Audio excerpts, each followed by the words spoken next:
Assalamualaikum warahmatullahi wabarakatuh. Saya Rizka Putri Handayani dari Prodi S1 Akuntansi kelas C124 dengan NIM 10224024. Dan saya Kintan Griselda Sarimas Irawan dengan NIM 10224014. Di sini kami akan sedikit mempresentasikan data transaksi dan laporan keuangan dari jurnal umum sampai buku besar di dalam perusahaan dagang.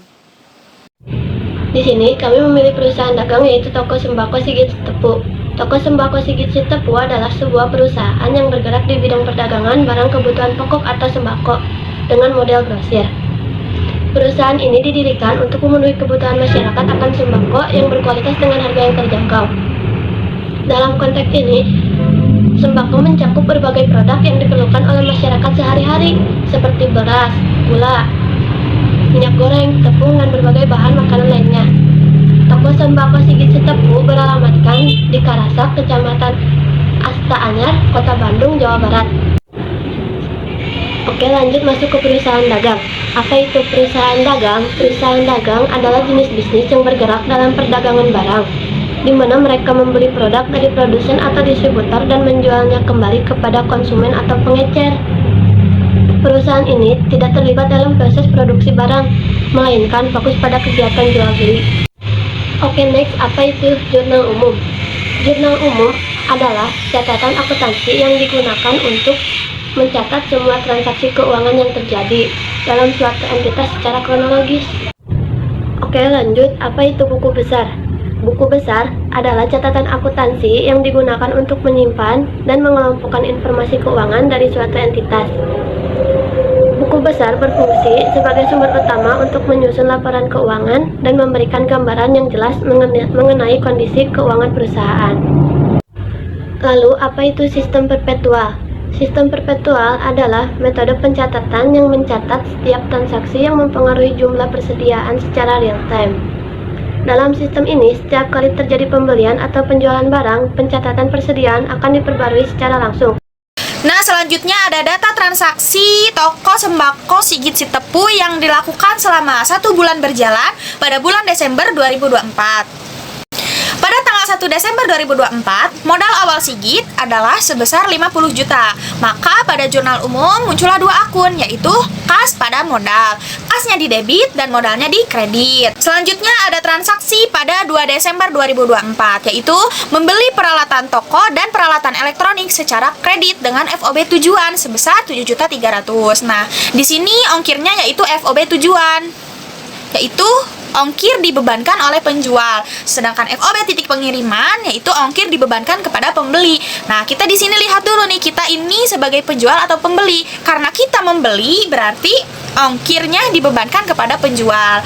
Maka muncul di jurnal umumnya hanya 2 akun, yaitu akun peralatan toko pada kas, peralatan toko di debit dan kas di kredit. Selanjutnya ada transaksi pada tanggal 4 Desember, yaitu pembelian beras, minyak, gula, telur, dan persediaan barang lainnya secara tunai sebesar 14.800.000. Maka pada jurnal umum muncul 2 akun, yaitu persediaan barang pada kas, persediaan barang di debit, dan kas di kredit. Selanjutnya ada transaksi pada tanggal 6 Desember 2024, yaitu menjual beras, minyak, telur, dan terigu kepada Tuan Dani senilai 4.200.000 dengan beban pokok penjualan senilai 3 juta, FOB titik pengiriman dengan ongkir senilai 100.000 secara tunai. Nah, berarti muncullah 4 akun pada jurnal umum, yaitu kas pada penjualan sebesar 4.300.000 dan beban pokok penjualan pada persediaan barang dagang senilai 3 juta. Kenapa kas pada penjualannya 4.300.000 sedangkan di sini penjualannya 4.200.000? Karena tadi itu ada ongkir senilai 100.000 dibebankan kepada pembeli, maka masuknya ke penjualan. Jadi 4.200.000 ditambah 100.000, akhirnya dijumlahkan menjadi 4.300.000. Nah, selanjutnya ada transaksi pada tanggal 10 Desember 2024, yaitu menjual beras, telur, gula, dan minyak kepada Nyonya Dian secara kredit sebesar 3.200.000 dengan beban pokok penjualan sebesar 1.500.000. Nah, sama seperti transaksi pada tanggal 6 Desember, yaitu muncul 4 akun pada jurnal umum. Hanya yang membedakan, transaksi pada tanggal 6 Desember menjual secara tunai, sedangkan tanggal 10 Desember menjual secara kredit. Berarti Maka akun yang muncul pada jurnal umumnya yaitu piutang usaha pada penjualan yaitu sebesar 3.200.000 dan beban pokok penjualan pada persediaan barang dagang sebesar 1.500.000. Jadi yang membedakan hanya tadi, kalau secara tunai yang munculnya akun kas pada penjualan, sedangkan kalau secara kredit yang munculnya piutang usaha pada penjualan.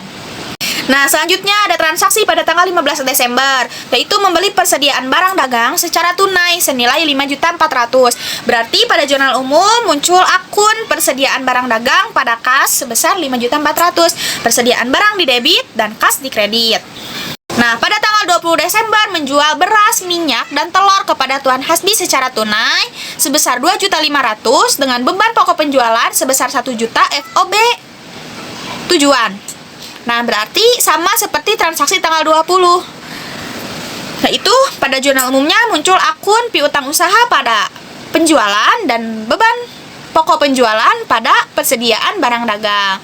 Nah, di sini ada FOB tujuan, yaitu ongkir dibayar oleh penjual. Jadi dibayar oleh Sigit sebagai penjual. Maka yang muncul hanya piutang usaha pada penjualan dan beban pokok penjualan pada persediaan barang dagang. Selanjutnya, tanggal 22 Desember membayar beban listrik sebesar 300.000. Maka pada jurnalnya muncullah dua akun, yaitu beban listrik di debit pada kas di kredit sebesar 300.000. Tanggal 25 Desember diterima pelunasan piutang dari Nyonya Dian atas transaksi pada tanggal 10. Nah, tadi dilihat piutang usaha pada penjualannya berapa? Pada tanggal 10, yaitu sebesar 3.200.000. Maka pada jurnalnya muncul kas pada piutang sebesar 3.200.000. Pada tanggal 28 Desember 2024, membayar beban gaji administrasi sebesar 1.700.000 dan bagian logistik sebesar 1.500.000. Maka pada jurnalnya muncul 3 akun, yaitu beban gaji bagian administrasi yaitu 1.700.000 di debit, terus beban gaji bagian logistik sebesar 1.500.000 di debit pada kas di kredit. Nah, selanjutnya pada tanggal 30 Desember diterima pelunasan piutang dari Tuan Hasbi atas transaksi pada tanggal 20. Nah, ini sama seperti tanggal 25 Desember diterima pelunasan piutang. Berarti pada jurnal umumnya yaitu muncul akun kas pada piutang usaha sebesar berapa tadi? Lihat transaksi pada tanggal 20 Desember yaitu sebesar 2.500.000. Berarti kasnya di debit 2.500.000 dan piutang usaha di kredit 2.500.000. Nah, dan yang terakhir transaksi pada tanggal 31 Desember 2024 yaitu membayar hutang atas pembelian kredit pada tanggal 2 Desember. Nah, kita lihat nih, tanggal 2 Desember ada transaksi apa?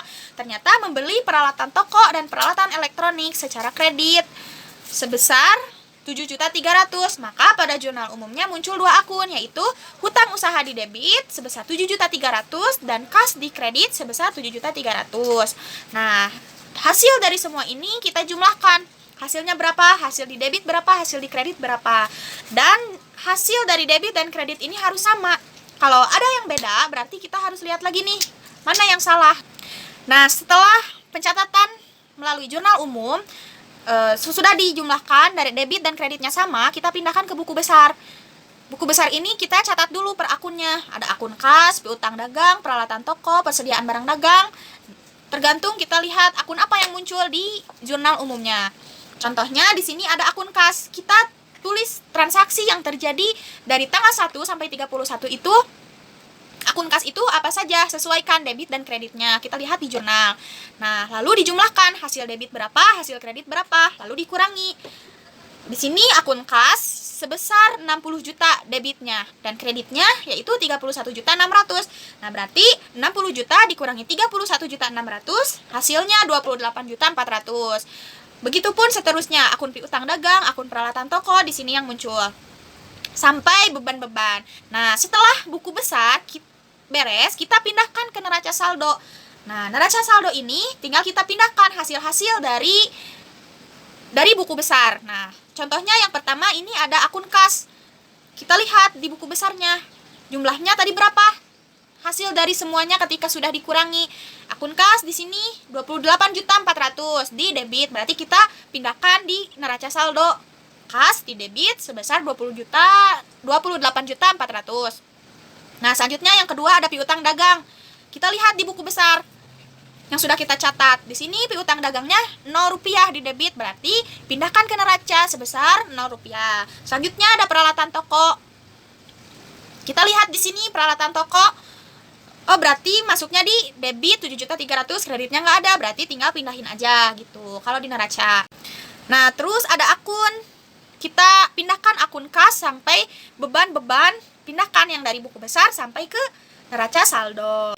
Secara kesimpulan, toko sembako Sigit Sitepu ini adalah perusahaan grosir yang menyediakan barang kebutuhan pokok dengan komitmen pada kualitas dan harga bersaing. Perusahaan ini berperan penting dalam perekonomian lokal dan menekankan pentingnya laporan keuangan yang akurat untuk mengambil keputusan dan evaluasi kerja. Dengan memanfaatkan teknologi dan inovasi, perusahaan meningkatkan efisiensi operasional. Secara keseluruhan, toko sembako menunjukkan potensi besar dalam industri sembako dan berada di jalur yang tepat.